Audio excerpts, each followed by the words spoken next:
তো হ্যালো বন্ধুরা, তোমরা তো অনেকেই দীঘা সমুদ্র সৈকতে বেড়াতে গিয়েছো। তো সেই সমুদ্র সৈকতে ঘটে যায় এমন একটি ঘটনা শেয়ার করব তোমাদের সাথে, যা আমার বন্ধুর পরিবারের সাথে ঘটে যাওয়া। তো চলুন শুরু করা যাক।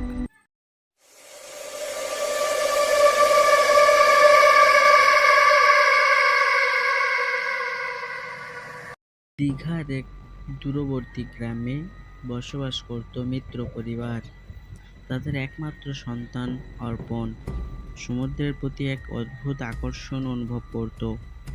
প্রতিদিনই সে সৈকতে গিয়ে ঘন্টার পর ঘন্টা সমুদ্রের ঢেউয়ের দিকে তাকিয়ে থাকত। কেউ কেউ বলতো অর্পণ যেন সমুদ্রের সাথে কথা বলে। একদিন অর্পণের বাবা মা লক্ষ্য করলেন যে সে প্রতিদিন গভীর রাতে ঘুম থেকে উঠে সমুদ্রের দিকে হাঁটতে থাকে। কেউ তাকে আটকানোর চেষ্টা করলে সে অদ্ভুতভাবে বলে, সমুদ্র আমাকে ডাকছে, আমাকে যেতে হবে। একথা শুনে পরিবারের সদস্যরা আতঙ্কিত হয়ে পড়ে এবং এক রাতের পর তাকে ঘরে বন্দি করে রাখার সিদ্ধান্ত নেয়।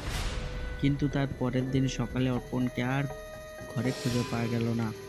কিছুদিন পর স্থানীয় মৎস্যজীবীরা সমুদ্রের তীরে একটি ভাসমান দেহ আবিষ্কার করে।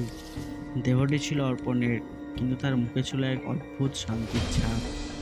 কথায় আছে, অর্পণের মৃত্যুর পর থেকে দীঘার সমুদ্র সৈকতে গভীর রাতে ঢেউ শব্দের সাথে একটি ছেলের কণ্ঠস্বর শোনা যায়, যেন কেউ দূর থেকে ডাকছে।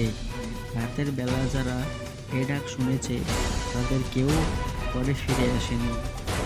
স্থানীয়দের মতে সমুদ্র মাঝে মাঝে কিছু মানুষকে নিজের করে রাখতে চায়। অর্পণের কাহিনী যেন সেই সত্যের সাক্ষী দেয়।